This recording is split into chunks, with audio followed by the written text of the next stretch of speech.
Puebla, México. 15 de marzo de 2019. Lucas, un niño de 4 años, entra al Hospital General de la mano de su madre, Ana Sofía. Viene de una cirugía de emergencia tras una caída en la escalera de su edificio, traumatismo cráneoencefálico, pérdida de sangre, paros cardíacos durante la operación. Los médicos hablan en voz baja, dicen que fue un milagro. Pero en las horas que siguen, algo empieza a romper la lógica cotidiana. Cuando Lucas despierta completamente de la anestesia, no mira a su madre como un niño que despierta tras una pesadilla. Sus primeras palabras, pronunciadas con una calma que hiela la sala, son: «Mami, yo me morí, pero no aquí. Yo me morí antes. Era Eduardo». Señala el pecho, justo donde una bala habría alcanzado el corazón, y nombra un nombre que nadie en la habitación conoce. Ana Sofía cree que son delirios postoperatorios. Los médicos hablan de confusión aguda, de efectos de medicamentos y de la posibilidad de amnesia transitoria. Ricardo, el padre, se niega a creer cualquier otra cosa. Su instinto es proteger y explicar con lo que conoce, no con lo que desconoce. Sin embargo, las frases de Lucas no son meras repeticiones, vienen cargadas de datos que no pueden ser descartados con facilidad. En la primera conversación, Lucas pide por heridos y pregunta por protocolos médicos: ¿dónde están los otros lesionados? ¿Han pedido sangre tipo O negativo? La jefe de enfermería, Concepción, veterana de emergencias pediátricas, lo escucha con la respiración contenida. Un niño de 4 años no debería saber formular preguntas así, ni usar términos técnicos con propiedad. Las horas siguientes son una sucesión de pruebas y dudas. El neurólogo pediátrico, Dr. Martín Salas, realiza un examen rutinario para evaluar reflejos y respuestas. Lucas lo corrige: primero reflejo pupilar con luz directa, luego córneo palpebral, y después tendinosos. El médico, que lleva años enseñando a estudiantes, siente que alguien ha irrumpido en su aula. La corrección es precisa, profesional. Ante lo inexplicable, se enciende la chispa del escepticismo y la verificación. El doctor Salas, por mera curiosidad y no por fe, decide llamar a los archivos de otro hospital, a miles de kilómetros, solo para comprobar si el nombre que Lucas pronuncia aparece en algún registro histórico. La respuesta que recibe al otro lado de la línea obliga a contener el aliento. Hay, en efecto, un registro de un médico llamado Eduardo Morales, residente que falleció en julio de 1987 en Guadalajara. El supervisor, el doctor Víctor Herrera, figura en los archivos con una cicatriz en la mano izquierda, tal como Lucas la describió. Los padres, incrédulos, comienzan a sentir la gravedad de lo ocurrido. ¿Cómo puede un niño que nunca salió de Puebla conocer nombres, fechas y detalles de un hospital a 1000 kilómetros? La casa familiar, antes dedicada a las elecciones cotidianas de helado, se transforma en el punto de partida de una investigación que nadie pidió pero que todos sienten que debe seguirse. Mientras tanto, Lucas no encuentra descanso. Repite con insistencia que debe regresar a casa: mi familia me espera, no saben que estoy bien. Ana Sofía, dividida entre el miedo y la esperanza, toma una decisión que será el motor del siguiente capítulo: si volver a Guadalajara puede calmar a su hijo, irán. No por curiosidad, sino por amor. El viaje de 7 horas será largo.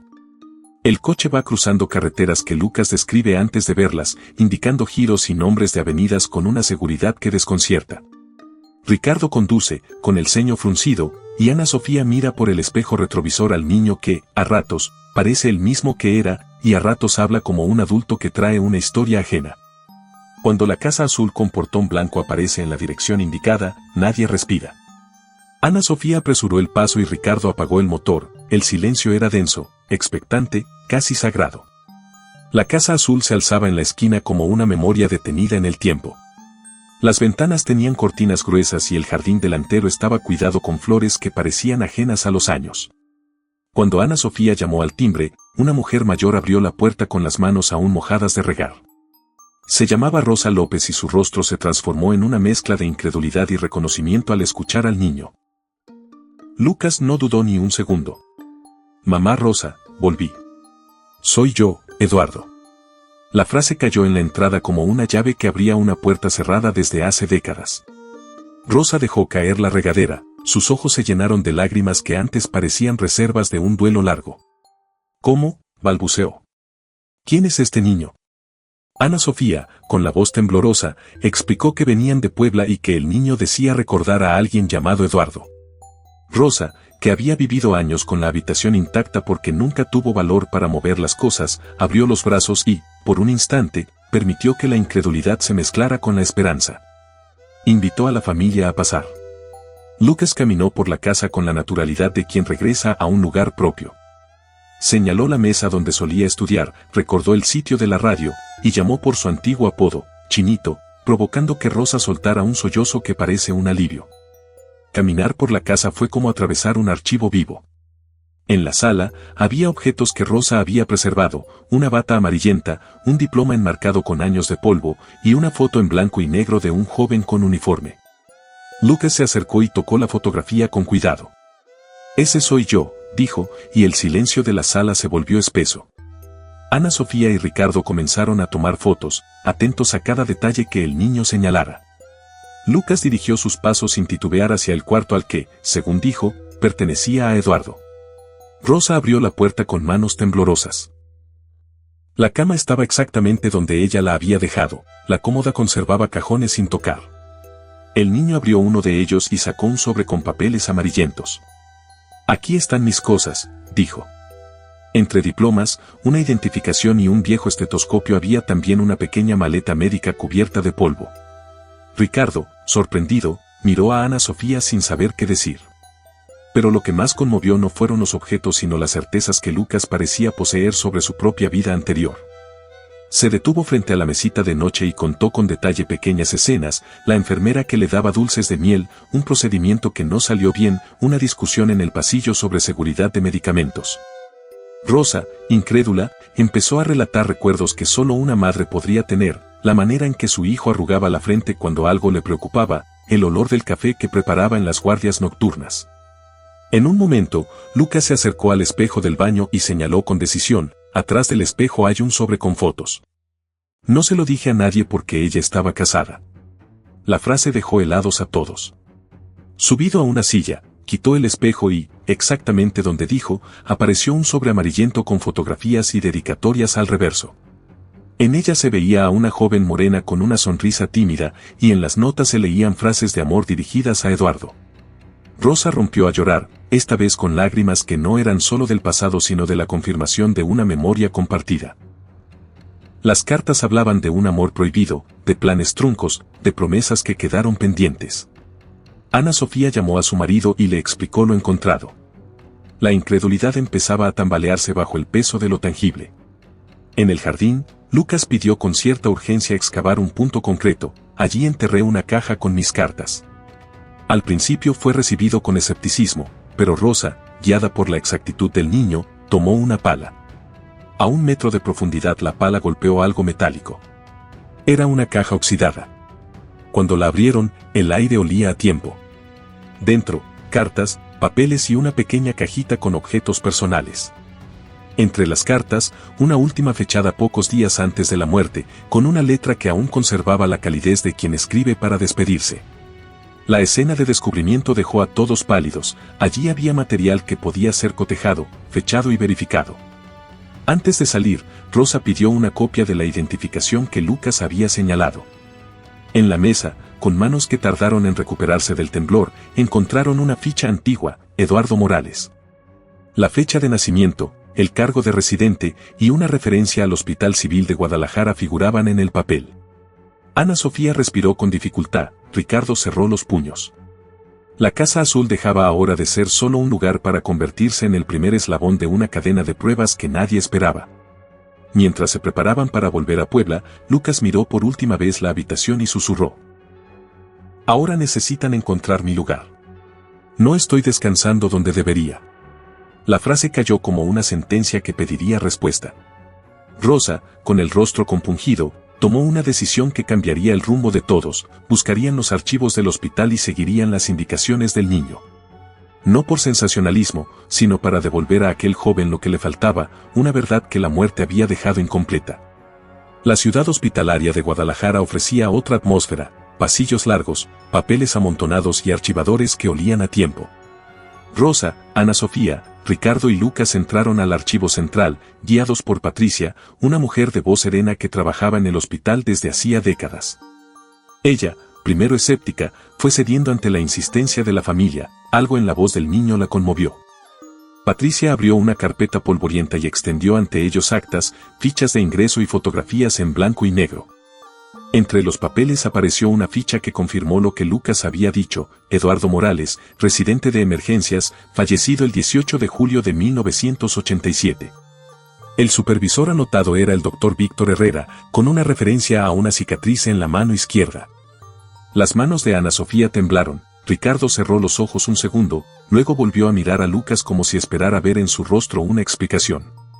Pero después de las fichas vinieron hallazgos que complicaron aún más la historia. Patricia abrió una caja pequeña y mostró un microcasete con una etiqueta escrita a mano: 17 de julio de 1987. Nadie sabía por qué aquel casete había permanecido fuera del expediente oficial, ni quién lo había guardado. Patricia tuvo que caminar varios metros hasta una sala con un viejo reproductor. Cuando presionó el play, la sala se llenó de una voz joven: notas personales. Eduardo Morales.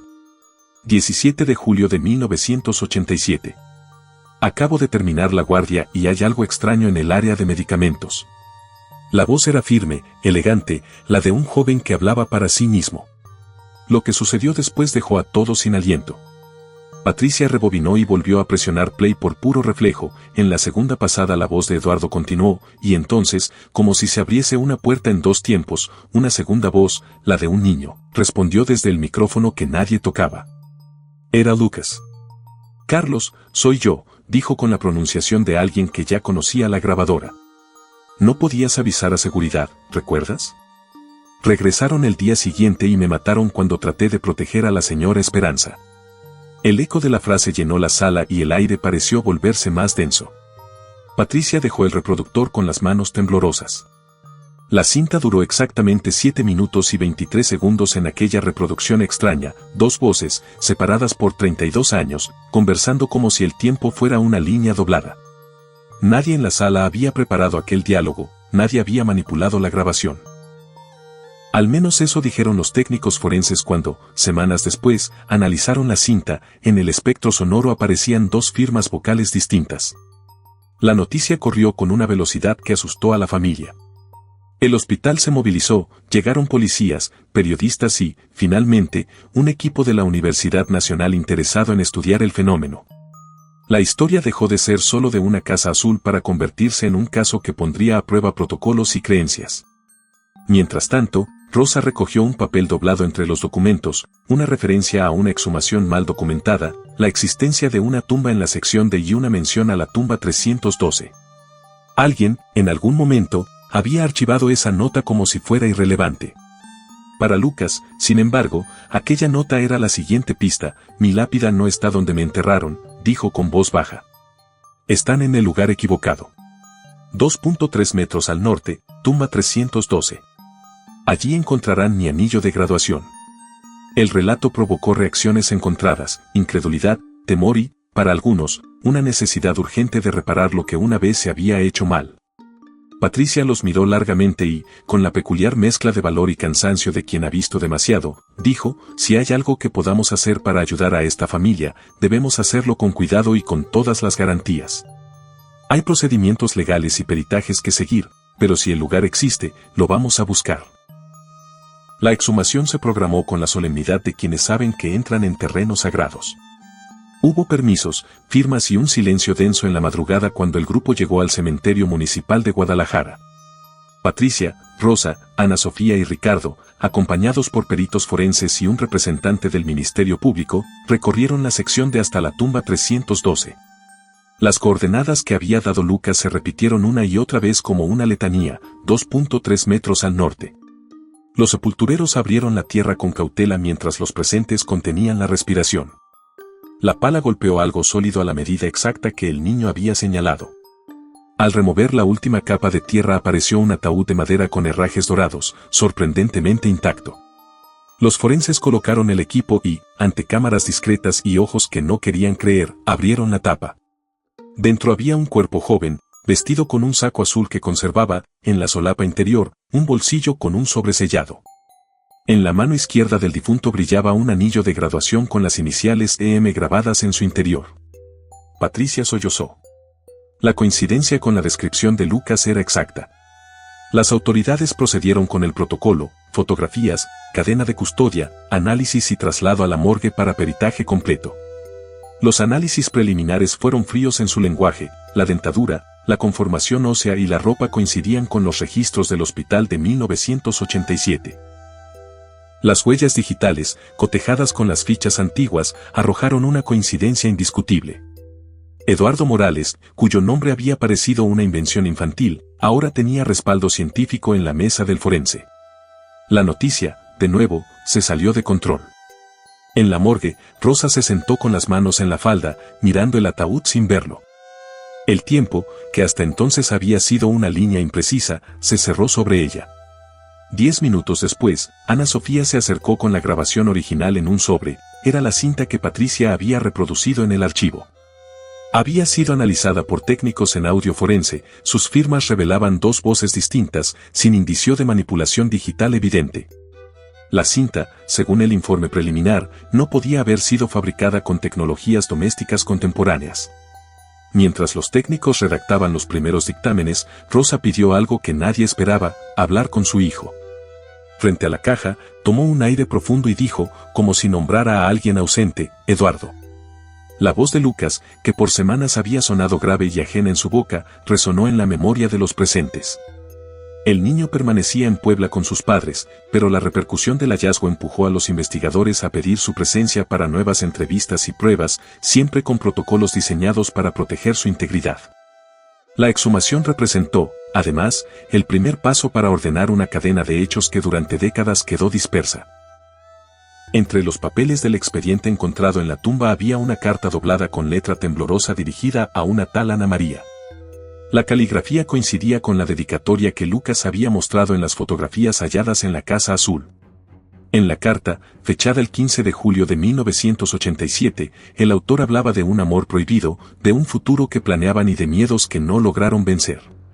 La carta, ahora fuera del bolsillo, tembló en manos de Patricia. Las autoridades abrieron la vía judicial para localizar a la destinataria.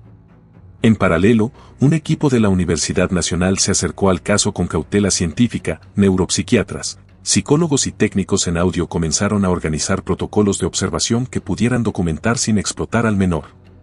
La doctora Carmen Mendoza, psicóloga experta en conciencia y memoria, aceptó supervisar las pruebas. Su primer mandato fue claro, proteger al niño y a la familia, y no permitir espectáculos sensacionalistas. Mientras tanto, en Guadalajara, el rumor corría entre antiguas enfermeras y excompañeros de Eduardo. Algunos recordaban su tesón, otros su risa, y algunos, con la mirada perdida, recordaron la noche del asalto a la emergencia. Para Rosa, la confirmación científica del ataúd y del anillo no eliminó el dolor, pero sí abrió una rendija de consuelo. La historia trágica de su hijo volvía a tener cuerpo y nombre, y alguien debía ahora cerrar ese libro abierto. La noticia llegó a la Universidad Nacional con la prudencia de quien sabe que la ciencia exige distancia y, al mismo tiempo, curiosidad.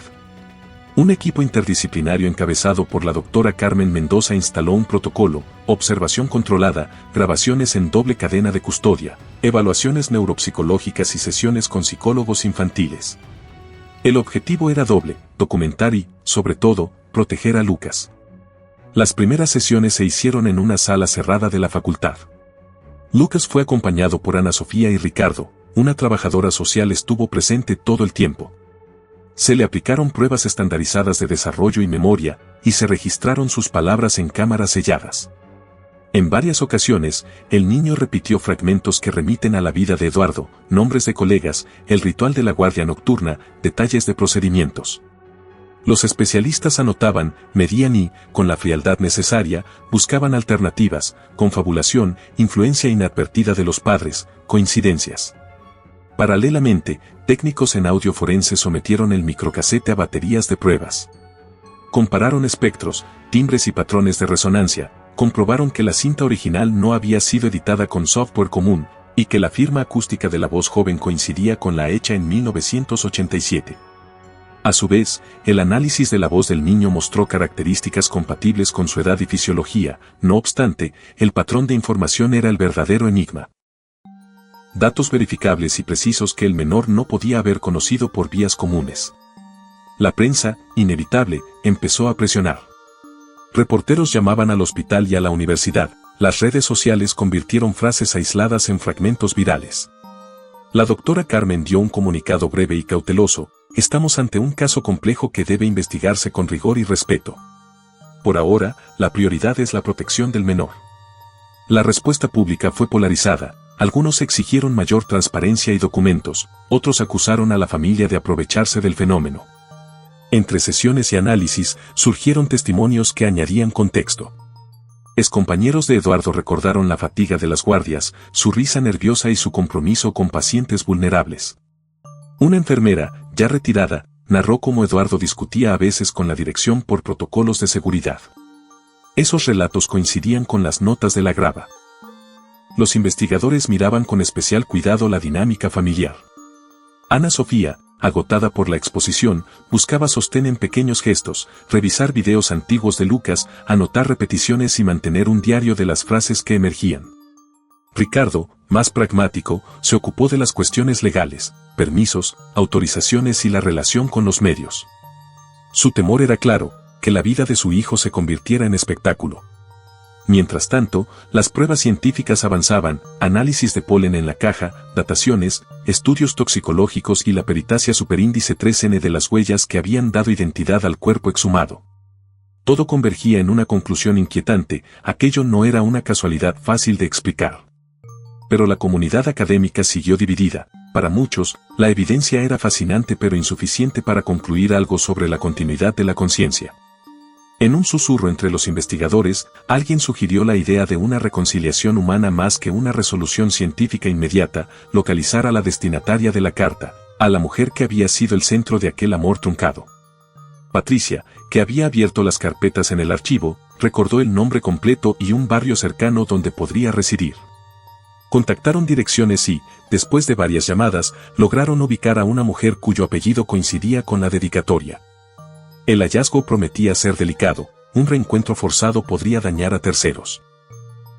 Por eso, el equipo diseñó un protocolo de contacto, comunicación lenta, acompañamiento psicológico y la participación de mediadores sociales. Nadie deseaba que la búsqueda de respuestas convirtiera en daño lo que intentaba curar. Una tarde, mientras el equipo ultimaba la logística para acudir a la dirección encontrada, Ana Sofía recibió una llamada que la dejó inmóvil. En el otro lado de la línea, una voz temblorosa dijo: soy Ana María. Creo que necesito hablar. Ana María llegó a la cita con manos que no dejaban de temblar y una historia sostenida por los hilos finos de la memoria. Era una mujer de pelo plateado, con los ojos más pequeños de lo que las cartas habían sugerido. La vida la había hecho dura, pero su voz, al pronunciar el nombre de Eduardo, sonó como un columpio que vuelve a moverse tras años de quietud.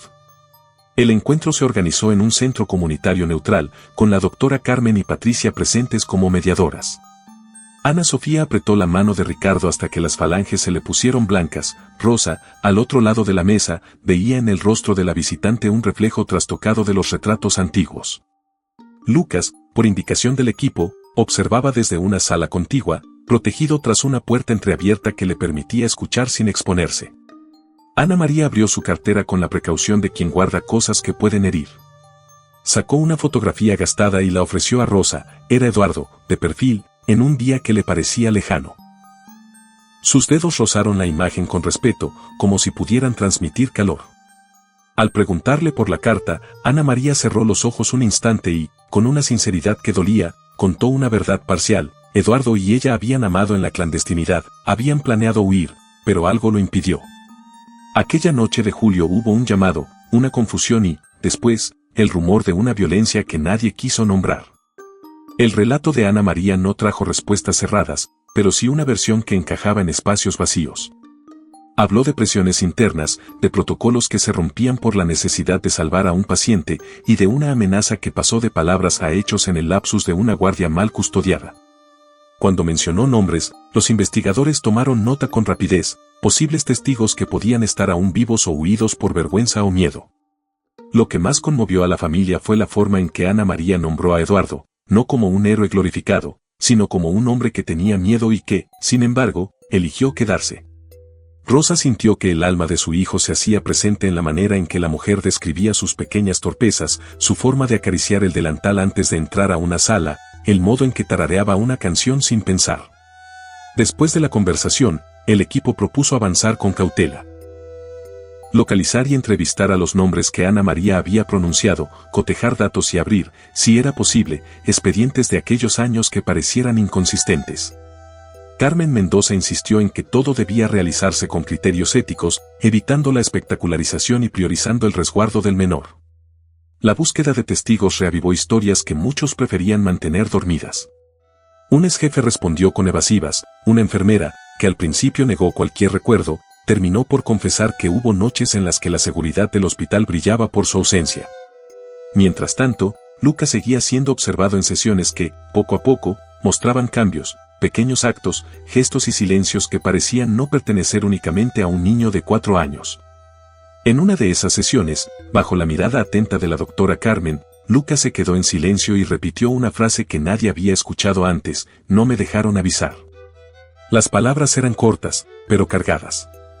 La sala se llenó de una tensión que rozó lo sagrado. Carmen pidió a la familia que no forzaran recuerdos, su tono fue firme: protejamos la infancia de Lucas primero. Las respuestas pueden esperar. Esa noche, en la Casa Azul, la calma se había convertido en una mascota esquiva. Ricardo intentó cocinar para distraer, pero dejó la olla sin terminar. Rosa vigilaba la puerta como si esperara una figura que regresara. Lucas dormía sin sueños aparentes, aunque en la madrugada se despertó y, sin abrir los ojos, pronunció el nombre Esperanza. Rosa, al escucharlo, no supo si llorar por lo que sus oídos comprendían o por lo que su corazón imaginaba. Las piezas del rompecabezas seguían moviéndose con lentitud. La investigación, ahora con perfiles más definidos, buscaba intersecciones, grabaciones, registros de llamadas y la declaración de quienes estaban disponibles. Mientras tanto, la familia vivía suspendida entre la sed de verdad y el miedo a lo que esa verdad podría traer. En los días siguientes, una carta anónima apareció en el correo de la Casa Azul. Contenía la palabra cuidado escrita con prisa y la fotografía de una mano con una cicatriz en el meñique. Nadie supo en un primer momento si el mensaje era una amenaza o una advertencia. El clima se volvió más hostil. Vecinos empezaron a mirar con curiosidad malsana, reporteros merodeaban con preguntas que olían a sensacionalismo. Ricardo fortaleció las cerraduras y habló con un abogado. Ana Sofía comenzó a tomar turnos para no dejar solo a Lucas ni siquiera un minuto. Y en el archivo, Patricia, con la misma mezcla de inquietud y esperanza, siguió rastreando nombres antiguos como quien busca una brújula en un mapa antiguo. La tensión escaló con la velocidad lenta y tensa de algo que se está cuarteando desde adentro. Las noches en la Casa Azul dejaron de ser territorio íntimo. Las cámaras, los ruidos y las miradas se colaban entre las rendijas. El equipo de la universidad había permitido una sesión restringida en la que, por primera vez desde la exhumación, se autorizó la presencia de un pequeño grupo de estudiantes y médicos para observar a Lucas en un entorno que simulara la guardia de un hospital antiguo. La sala fue acondicionada con luces cálidas y fotografías en blanco y negro. Había una camilla, una lámpara de pie y, en un rincón, un viejo reproductor que alguien había llevado para recrear la atmósfera. Lucas entró acompañado de Ana Sofía y Ricardo. Su paso fue breve, como el de alguien que camina por un pasillo que ya conoce. Se sentó en una silla pequeña y no pareció nervioso, su mirada se posó en la lámpara como si reconociera su forma. La doctora Carmen pidió silencio y abrió la sesión con una pregunta simple: ¿qué recuerdas de la guardia, Lucas? El niño miró a la mesa, pensó y respondió con una calma desconcertante: las cajas de medicinas estaban ordenadas por colores. Eduardo siempre decía que la verdad está en los rótulos. Los que anotaban murmuraron, nadie esperaba una frase tan concreta. Entonces, sin aviso, Lucas comenzó a tararear una melodía corta, una canción sin palabras que en su boca sonó gastada por años de costumbre. Un estudiante, movido por el asombro, encendió su teléfono para grabar discretamente. El video, breve y poderoso, captó la calma del niño, la melodía y, al final, la frase que cortó la respiración del auditorio: no era mi turno, pero fui. En pocas horas, el clip estaba en redes y la reacción fue inmediata. El efecto fue bifurcado. Para algunos, la grabación era una evidencia conmovedora. para otros, la prueba de una farsa cuidadosamente montada. Los comentarios se volvieron arenas movedizas, hashtags, teorías, insultos y plegarias. Mientras tanto, el equipo académico emitió comunicados pidiendo cautela y advirtiendo sobre la manipulación de material no autorizado. Pero la máquina del rumor ya había comenzado a girar. La viralidad trajo consecuencias directas, llamadas anónimas al hogar con palabras que olían a amenaza, notas en la puerta con nombres tachados, y la presencia inesperada de un hombre que se presentó como periodista independiente y que, con una mezcla de suavidad y aguijón, buscó obtener una entrevista con Lucas. Ricardo lo recibió con frialdad y, tras la negativa, la tensión subió otro escalón. La semana siguiente apareció una nota que insinuaba corrupción en la dirección del hospital durante los años de Eduardo, y aunque muchas acusaciones eran vagas, el daño reputacional ya estaba hecho. En la universidad, algunos colegas que antes miraban con distancia empezaron a mostrar apoyo público, otros, preocupados por su propia reputación, guardaron silencio. La doctora Carmen pidió audiencias privadas para discutir el riesgo y estudió con calma cada declaración. No podemos permitir que la seguridad de Lucas dependa de la opinión pública, dijo con firmeza en una reunión a puerta cerrada. Había que decidir, continuar documentando o proteger y cerrar filas. Para la familia, la decisión fue un desgarramiento. Rosa quería que la verdad saliera a la luz, porque conocer la historia de Eduardo le devolvía sentido a su duelo. Ana Sofía temía por la infancia del niño, Ricardo veía amenazas legales y reputacionales. En la madrugada, Rosa salió al patio y tocó la vieja cerca, como si tocara un cordón que aún no estaba listo para cortar. Si esto ayuda a que lo recuerden como fue, vale la pena, dijo en voz baja. Pero la voz de Ricardo, desde el interior, fue otra: yo no quiero que le hagan daño. La familia trató de establecer fronteras, comunicados conjuntos, restricciones de acceso y la designación de un portavoz. Sin embargo, el fenómeno había creado una comunidad de seguidores que llenaron el correo de la casa con cartas de apoyo y preguntas. Algunos querían consuelo, otros, respuestas que solo un niño podría dar. En medio de todo, Lucas siguió con su rutina, miraba libros de colores y dibujaba manos con anillos. A veces, sin previo aviso, dejaba caer una frase que era una astilla de verdad. La señora Esperanza tocaba la mano así, decía, y Rosa sentía un latigazo de certeza y de miedo. La noche que alguien intentó forzar la puerta, la familia comprendió que la frontera entre lo privado y lo público se había roto. Ricardo llamó a seguridad, los vecinos se acercaron alarmados. La policía, cuando llegó, encontró solo huellas en barro y una nota con la palabra cuidado repetida. El incidente reforzó la necesidad de medidas más drásticas, vigilancia, denuncias formales y, sobre todo, la decisión de impedir grabaciones no autorizadas. A pesar de todo, existía una leve corriente de esperanza. Un grupo de voluntarios del hospital organizó una vigilia para honrar la memoria de Eduardo y pedir justicia por lo sucedido.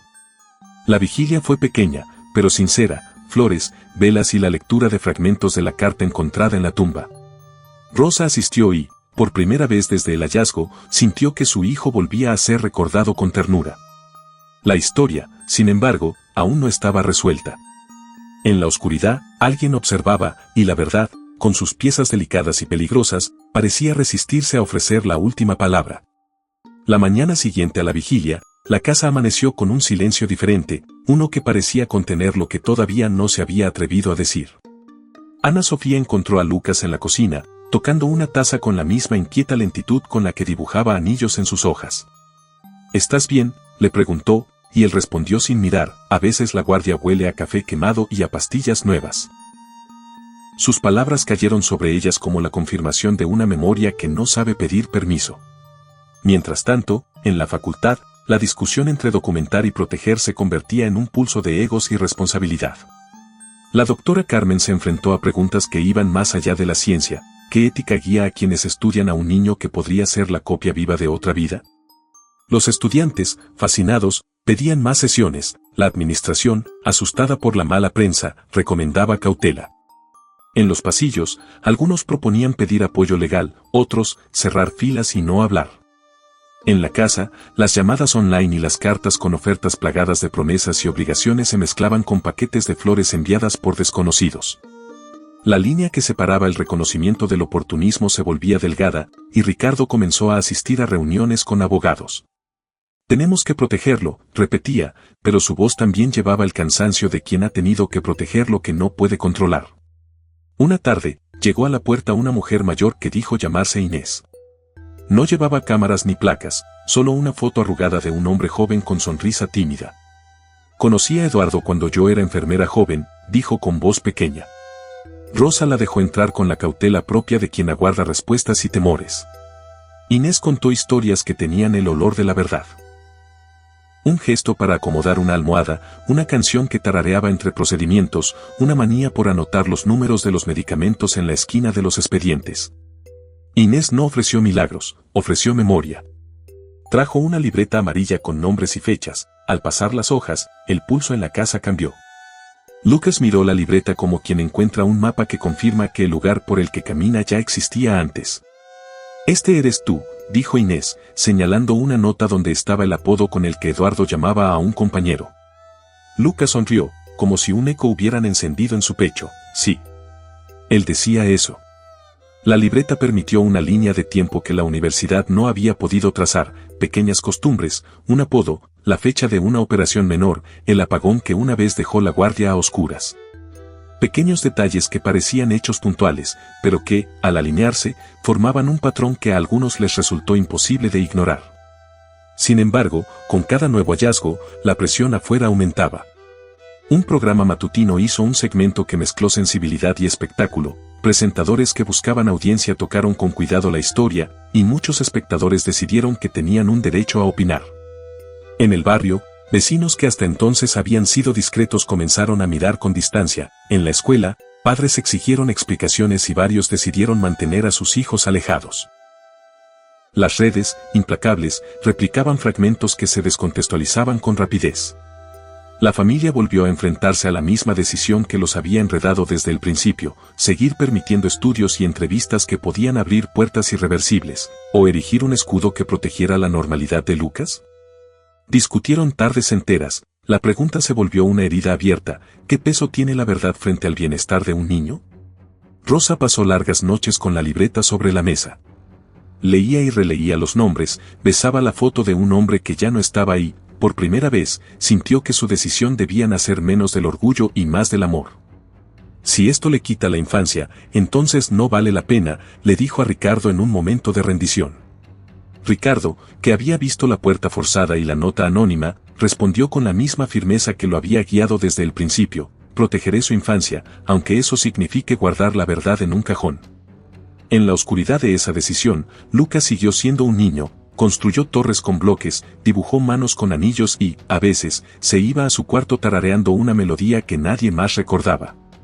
La libreta amarilla quedó en la mesa de la cocina, como un testigo mudo que ofrecía respuestas y exigía prudencia.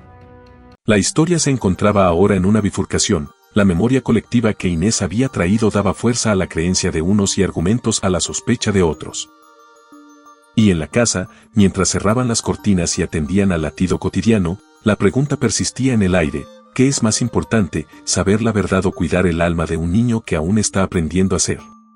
La decisión fue tomada con la cautela de quien sabe que no hay retorno. La universidad autorizó una sesión pública muy limitada, en la sala pequeña del Museo de la Medicina, donde solo entrarían familiares, investigadores aprobados y una audiencia reducida invitada por control.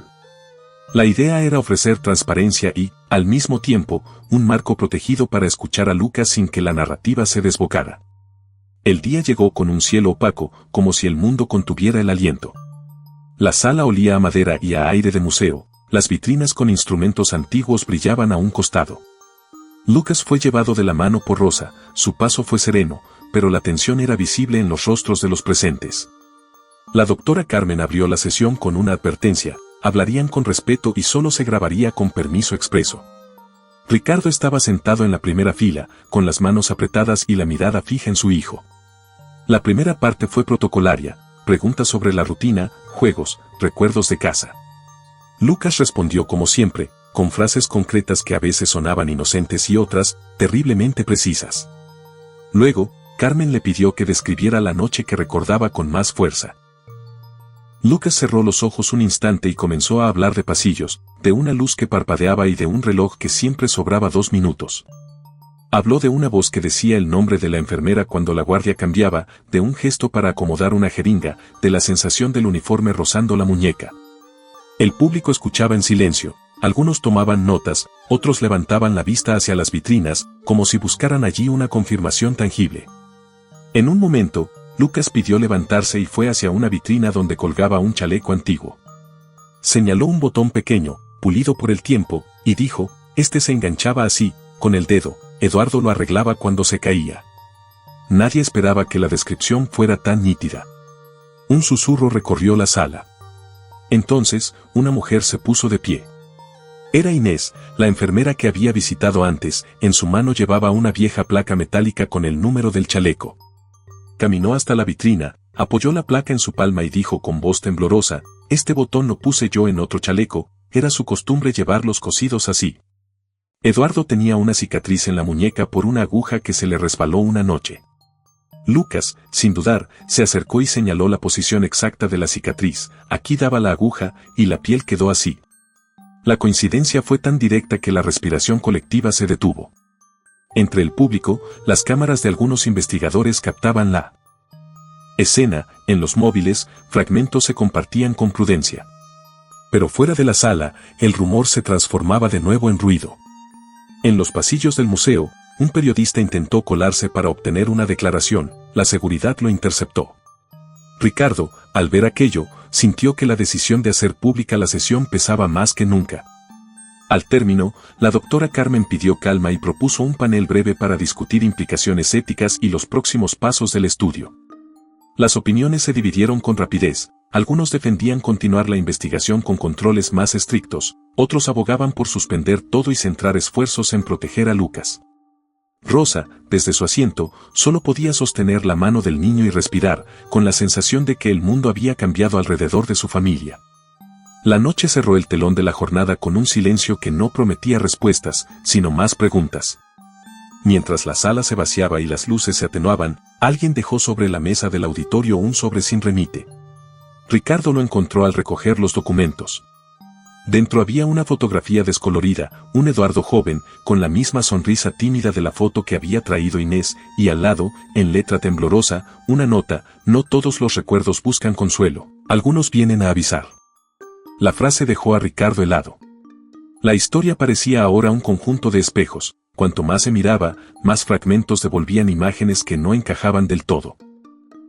En la noche, cuando cerraron las puertas del museo, Lucas tarareó la melodía que ya había sonado en la casa, y Rosa entendió que la última decisión aún no se había tomado, el mundo pedía respuestas, pero el corazón pedía cuidado.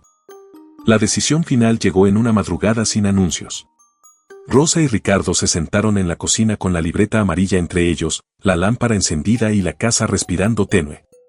Habían hablado con la doctora Carmen, con abogados y con algunos amigos, habían escuchado voces que pedían evidencia y voces que pedían silencio. Al amanecer, sin ceremonias, decidieron cerrar la puerta a lo que pudiera robarle la infancia a Lucas.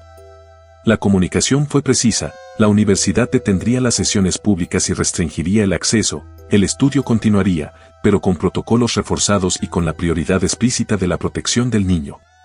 La familia acordó no conceder entrevistas por contrato, y Ricardo arregló medidas legales para combatir el acoso. En el barrio, la noticia se filtró como humo, hubo debates, críticas y, también, elogios discretos de quienes entendían que el amor manda sobre la curiosidad. Para Lucas, la decisión fue imperceptible, continuó con sus bloques, sus dibujos y sus canciones internas. Pero algo cambió, las visitas se hicieron menos frecuentes y las cámaras desaparecieron de las esquinas. Inés volvió de vez en cuando, con historias y su libreta amarilla, y se sentaba a escuchar a Rosa hablar de su hijo como si hablara de un milagro sin etiqueta. La presencia de Inés tuvo el efecto de anclar la memoria en la ternura y no en el espectáculo. Sin embargo, la calma nueva no eliminó las preguntas. La nota dejada en el museo seguía flotando en la memoria de Ricardo, no todos los recuerdos buscan consuelo, algunos vienen a avisar. La frase resonaba como un latido en el pecho. ¿Avisar de qué? ¿De peligros enterrados, de injusticias sin cerrar, de un lazo que no terminaba con una tumba? Ricardo intentó, en privado, reconstruir la vida de Eduardo, habló con antiguos colegas, revisó archivos, buscó en expedientes y en antiguas hojas de servicio. Lo que encontró no resolvía todo, pero dibujaba a un hombre exhausto que, algunas noches, decidió hablar alto para que alguien escuchara. La comunidad médica ofreció perspectivas, algunos atribuyeron las coincidencias a la sugestión y a la memoria colectiva, otros, más callados, admitieron que la evidencia no encajaba en las categorías habituales. La doctora Carmen, que había subestimado la velocidad del rumor, escribió un informe donde pedía prudencia y más estudio longitudinal. No tenemos respuestas definitivas, decía, pero tenemos la obligación de cuidar a este niño. Esa frase se convirtió en mantra y guía. Una tarde, Lucas jugó en el jardín con un viejo balón. Casi sin advertirlo, se acercó al portón donde, hace semanas, alguien había dejado una pequeña ofrenda, una flor marchita y una nota que decía simplemente, gracias. Lucas la miró, la recogió con delicadeza y se la llevó a Rosa, que la tomó como quien recoge un relicario. Nadie supo quién la dejó. Para la familia fue un alivio y, a la vez, una pregunta más que no necesitaba respuesta inmediata. Con el tiempo, la historia se transformó en relato parcial, artículos que recogían testimonios y estudios que imaginaban hipótesis. Hubo escépticos que no se rindieron en sus teorías, hubo creyentes que encontraron consuelo. En la casa, la vida se acomodó en una nueva rutina. Lucas cumplió años, aprendió a andar en bicicleta y, en noches de lluvia, pidió que Ana Sofía le leyera cuentos que no tuvieran prisa por explicar el mundo. Pero la verdad, en su forma más pura, permaneció híbrida, no totalmente probada ni completamente refutada. Quedó, en cambio, la sensación de que algunas vidas atraviesan otras vidas como ríos que dejan piedras a la orilla, huellas que no siempre se vuelven mapas claros. Rosa aceptó esa ambigüedad con un gesto íntimo, cuidar primero, indagar después. La última escena que la familia recuerda con nitidez fue sencilla y, sin embargo, perfecta. Lucas, ya con zapatos nuevos, entró al salón tarareando una melodía que nadie logró identificar y dejó sobre la mesa la libreta amarilla que Inés le había prestado para dibujar. Abrió una página al azar, señaló un nombre escrito a lápiz y dijo con la naturalidad de quien ordena el mundo, este era mi amigo. Nadie lo contradijo. Al final, la historia no necesitó cerrarse para dejar su huella. Aprendieron a convivir con la duda y a proteger lo que era más frágil, la infancia de un niño que, en medio del ruido, seguía inventando juegos. La casa azul volvió a llenarse de risas contenidas, comidas improvisadas y noches donde la música, esa que Lucas tarareaba, se mezclaba con el sonido de la lluvia. Y en el silencio que queda después de los episodios más estruendosos, Rosa encontró una certeza tenue y poderosa, algunas verdades pueden esperar, la infancia no.